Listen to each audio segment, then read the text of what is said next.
gente chama Marilu Cabanhas. Bom dia, Marilu.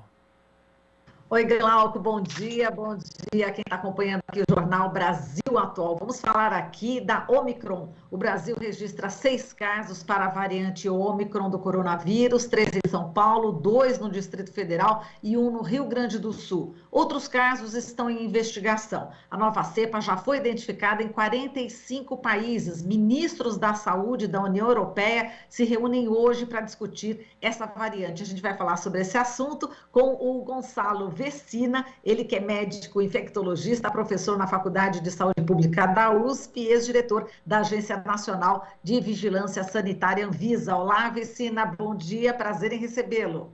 Bom dia, Marilu, bom dia também aos nossos assistentes.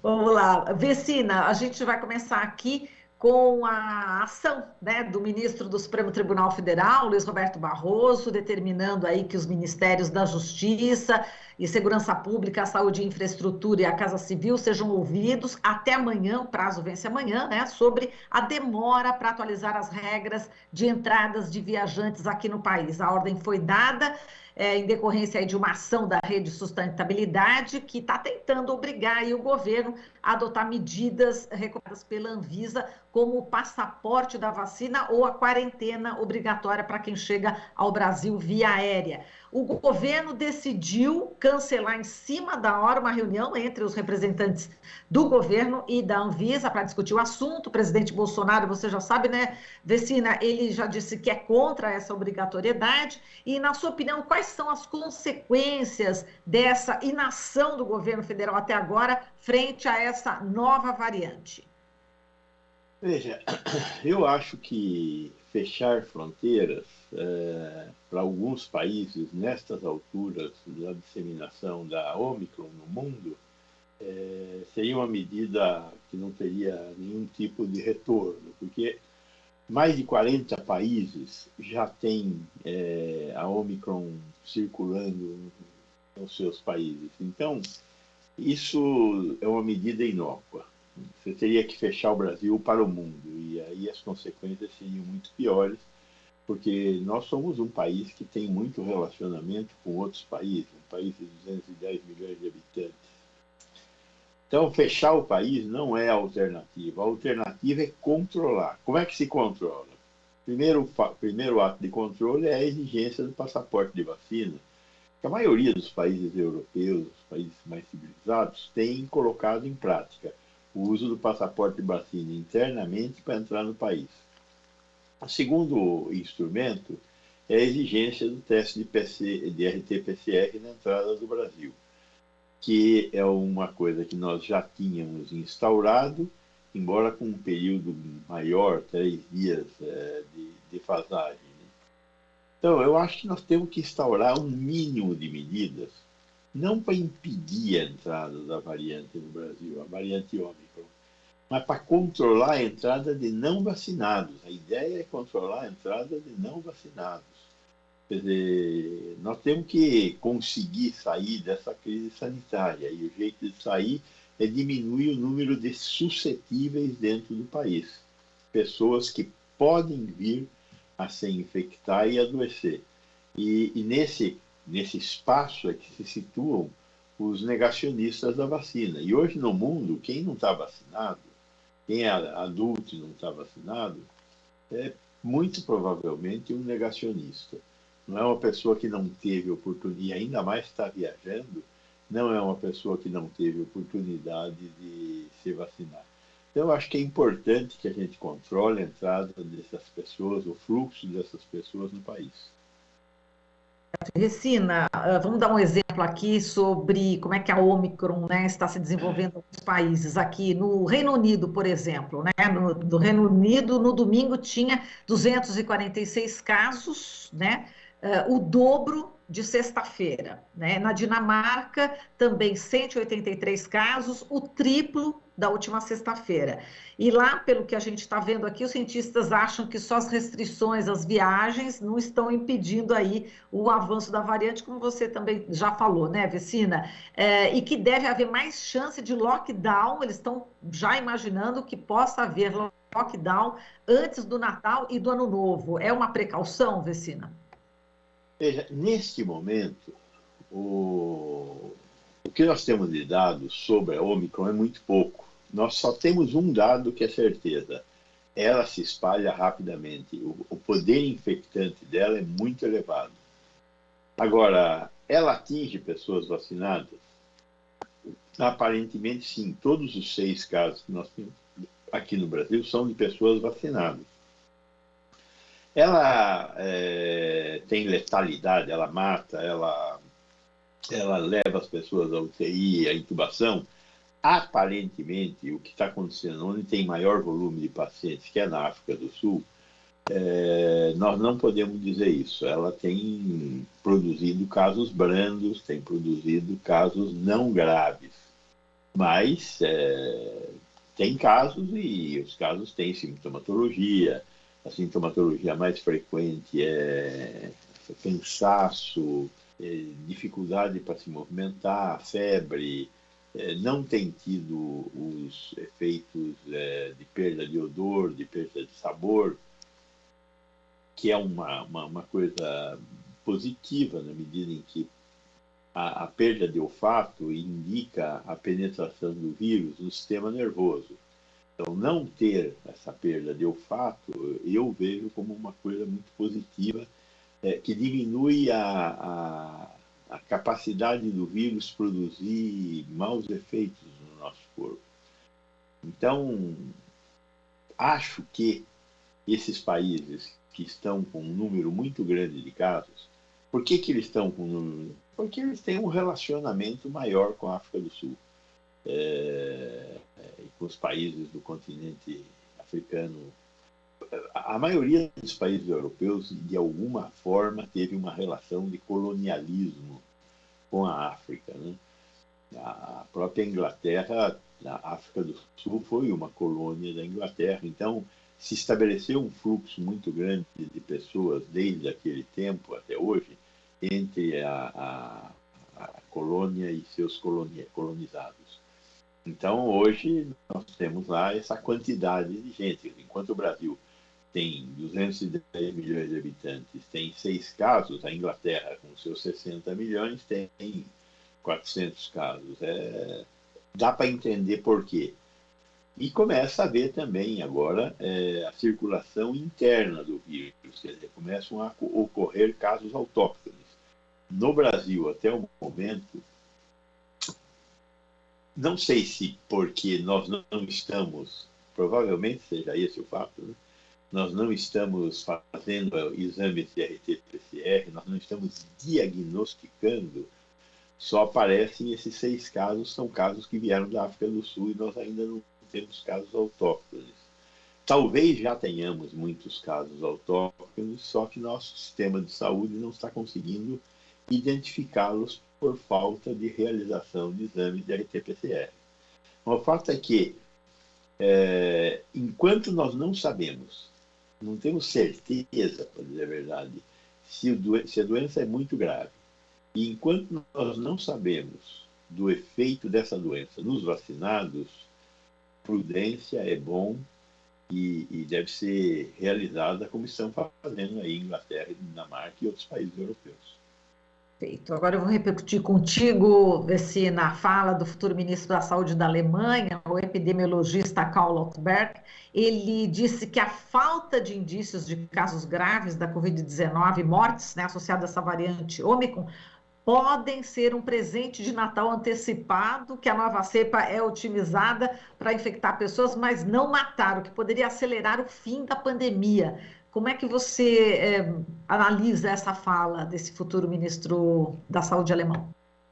Eu fiquei muito feliz de eles escolherem um epidemiologista para ser ministro da Saúde da Alemanha, mas eu acho que ele exagerou, né? Quer dizer, não tem nada de político nessa fala dele. É uma fala perigosa, na minha opinião, porque nós ainda estamos muito próximos da ocorrência dos primeiros casos. Embora aquilo que ele falou é algo que possa ser pensado, e eu tenho pensado muito, eu jamais teria coragem de falar, porque nós precisamos saber mais antes de colocar esperança na vida das pessoas. porque as pessoas, em tendo esperança, elas podem começar a relaxar atos como, por exemplo, o uso de máscaras. E o que tem nos protegido neste momento, além da vacina, é o uso de máscaras. Então, embora eu ache positiva a fala dele, as expectativas que ele tem, eu tomaria mais cuidado. Agora, Vecina, vamos falar aqui da terceira dose ou dose de reforço, né? Bom, primeiro a recomendação era para que a pessoa tomasse aí essa dose em 6 meses depois da segunda dose. Aí o Ministério da Saúde recomendou 5 meses. Agora o governo do estado de São Paulo decidiu antecipar para 4 meses. Bom, tem pessoas que estão aí prestes a tomar essa dose, mas estão na dúvida em relação a esse prazo. Tomo ou não tomo essa dose de reforço, já que está criando-se aí muita polêmica em torno desse prazo, né? Está se discutindo, faz mal para a saúde, não faz mal para a saúde, antecipar ou não. Aproveito aí o seu conhecimento e tranquiliza a gente aqui, Vecina. O que a gente pode falar sobre isso? Bom, primeiro, a gente tem que analisar a fala da Anvisa e dos fabricantes. Tanto a Anvisa quanto os fabricantes nunca falarão coisa diferente de não existe terceira dose, por enquanto. Quer dizer, as indústrias não podem recomendar uma terceira dose porque elas não fizeram pesquisa sobre terceira dose. Por outro lado, é um fato que há um decaimento na produção de anticorpos, principalmente nos mais idosos. Ela ocorre com entre 5 e 6 meses, com certeza, e o governo do Estado de São Paulo deve ter observado casos um pouco mais precoces. O que se faz quando ocorre o decaimento da produção de anticorpos em uma pessoa vacinada? A dose de reforço é a única alternativa. Então, nós nunca vamos ter uma confirmação disso por parte da Anvisa, porque a Anvisa segue o que o fabricante pede para ela fazer, porque a responsabilidade pelo que será feito é do fabricante. Então, da Anvisa e do fabricante, nós não vamos ouvir essas propostas. Além do que, tem essa estratégia da heteróloga, né, de você tomar uma vacina diferente da vacina que foi a primeira e a segunda dose. E são estudos que foram realizados na Inglaterra, pela Universidade de Oxford, em Espanha, pelo Instituto Carlos III, verificando que uma terceira dose de uma vacina diferente das anteriores, ela dava um reforço mais importante do que se fosse uma terceira dose da mesma vacina. Então, o governo, o Ministério, ele resolve passar de 6 para 5, e o governo do Estado de São Paulo de 5 para 4, na tentativa de antecipar o reforço. É positivo? Na minha opinião, eu acho que é positivo. Tem risco aumentado? Não tem risco aumentado, pelo tudo que se sabe até agora. O risco são os riscos de sempre, de ter tromboembolismo, de ter pericardite, miocardite, de ter síndrome inflamatórias, essa coisa. Mas com uma frequência muito, muito baixa, onde os riscos suplantam grandemente os benefícios, que são de não ter a forma aguda e o risco de morte com o vírus e a proteção da vacina. Então, eu acho que é fundamental, neste momento que chega uma variante que tem uma rápida capacidade de espalhamento, é fundamental tomar a dose de reforço. Perfeito. Agora, Vecina, vamos falar aqui do futuro, do presente e do futuro, né, da Coronavac, né? O Instituto Butantan tem aí 15 milhões de doses da Coronavac paradas, parece que não existe aí o interesse, né, de estados, enfim, adquirirem essa vacina. Como é que você vê, e elas vão vencer já no próximo ano, como é que você vê esse estoque, enfim, o que a gente pode dizer sobre a Coronavac? Veja, o governo federal finalmente se movimentou e comprou. Quem compra vacina no Brasil é o governo federal. Está na lei do PNI que a responsabilidade pela compra de vacinas é do Ministério da Saúde. O Ministério da Saúde, por sua vez, fez grandes encomendas para a Pfizer. Serão suficientes? Pelas contas que a gente faz e o volume das compras, está ali. Está ali para quê? Para terminar de vacinar os jovens, para iniciar e avançar um pouco na vacinação das crianças.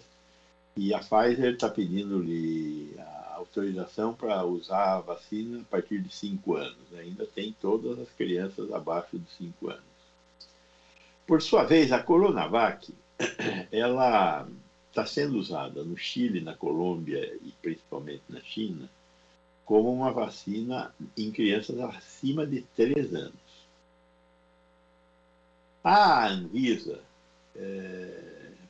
colocou esse lote dessas 10 milhões de doses aí da Coronavac no estaleiro e aguardando.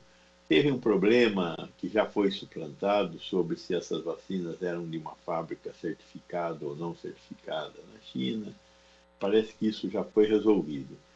Então, agora o que faltaria é ou o governo compra a vacina para vacinar a população adulta, ou a Anvisa aprova a utilização da vacina da Coronavac em jovem e criança, porque o pedido está colocado na Anvisa.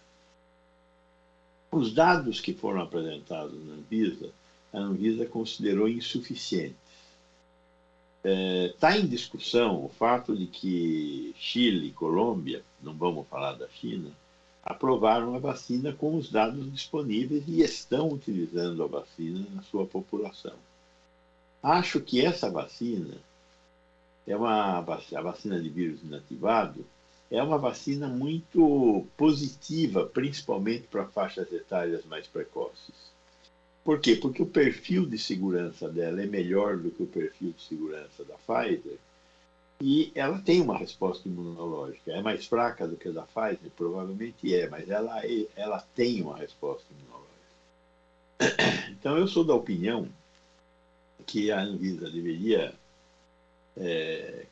terminar a análise com os dados disponíveis sobre a Coronavac e, eventualmente, o governo permitir e comprar para uso aqui no Brasil, nas crianças, a Coronavac e deixar a Pfizer para as faixas etárias mais elevadas.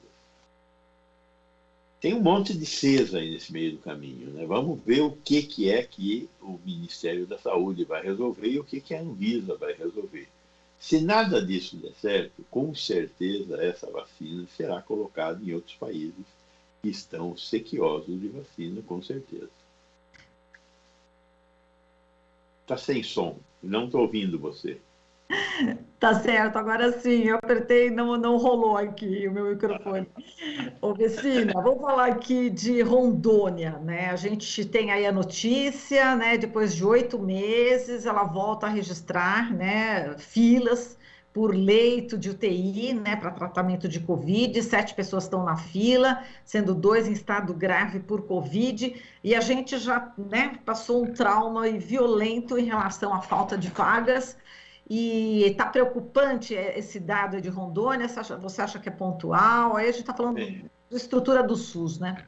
É a estrutura do SUS e é a forma como os estados do norte estão se comportando em relação à vacinação. Então, Pará, Roraima, Amapá, Rondônia, Amazonas, vacinaram proporcionalmente menos. O que está circulando nesses estados ainda é a Delta. Quem que a Delta está atacando? A Delta está atacando os suscetíveis.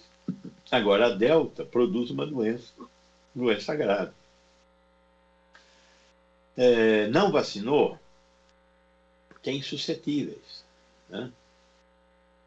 Eu já tive a oportunidade de avaliar isso aqui também com você, e que a variante Gama, de certa forma, ela nos protegeu contra a variante Delta, porque após você ter tido a doença provocada pela variante Gama, você se protege contra a reincidência pela variante Delta.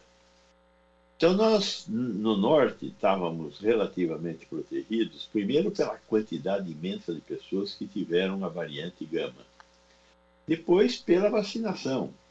Eles vacinaram menos, eles não vacinaram como vacinou São Paulo, mas fizeram alguma vacinação.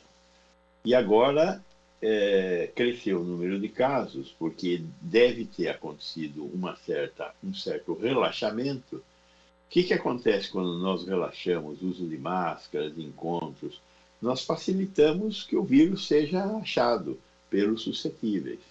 Então, o que nós estamos vendo em Rondônia, estamos vendo também em algumas cidades do Pará, estamos vendo em Roraima, é um aumento grande do número de casos e o aumento de hospitalizações e, consequentemente, a necessidade de leitos de UTI.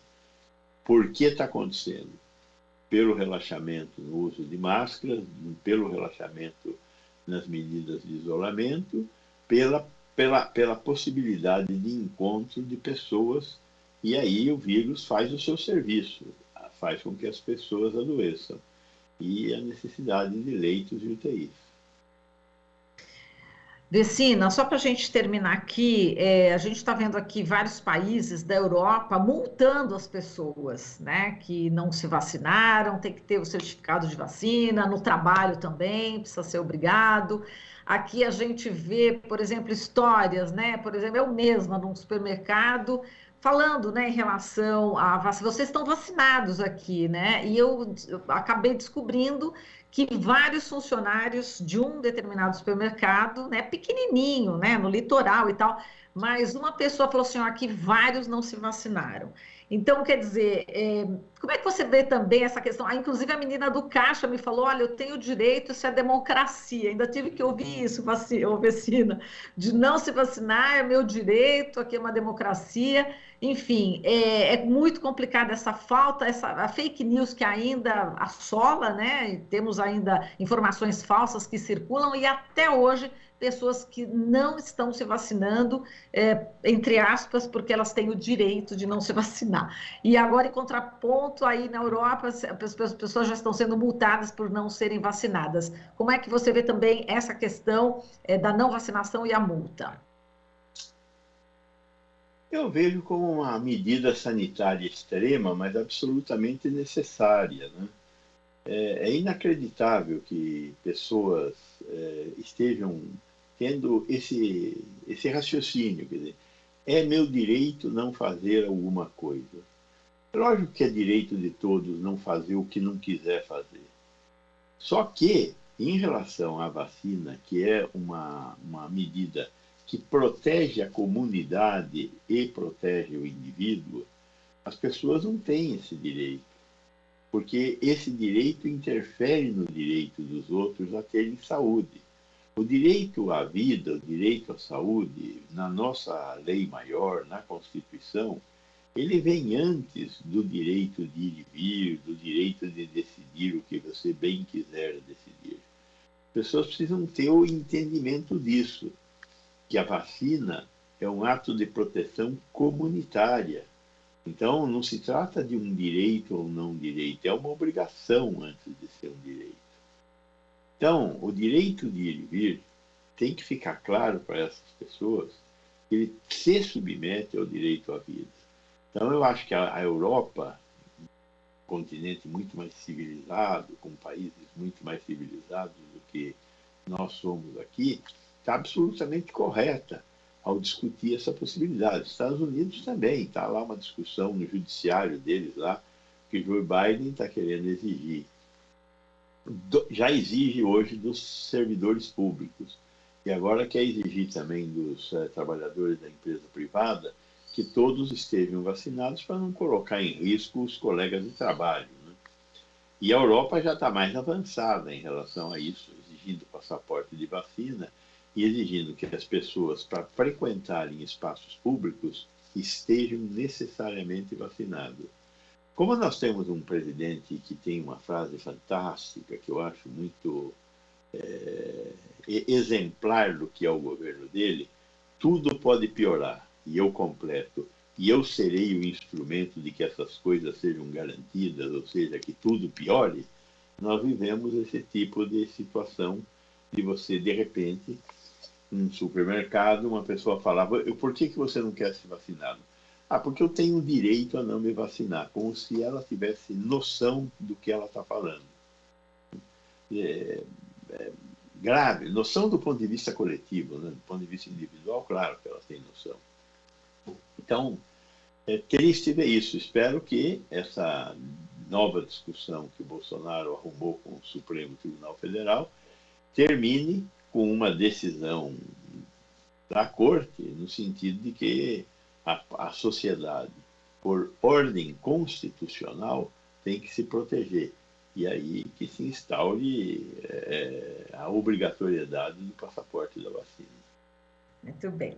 Gonçalo Vecina, muito obrigada aqui pela sua participação, por suas informações tão importantes, relevantes aqui para os nossos ouvintes, internautas e telespectadores. Um forte abraço e até uma próxima oportunidade. Muito obrigado, Marilu. Bom dia para você, bom dia para os nossos e nossas ouvintes e telespectadores.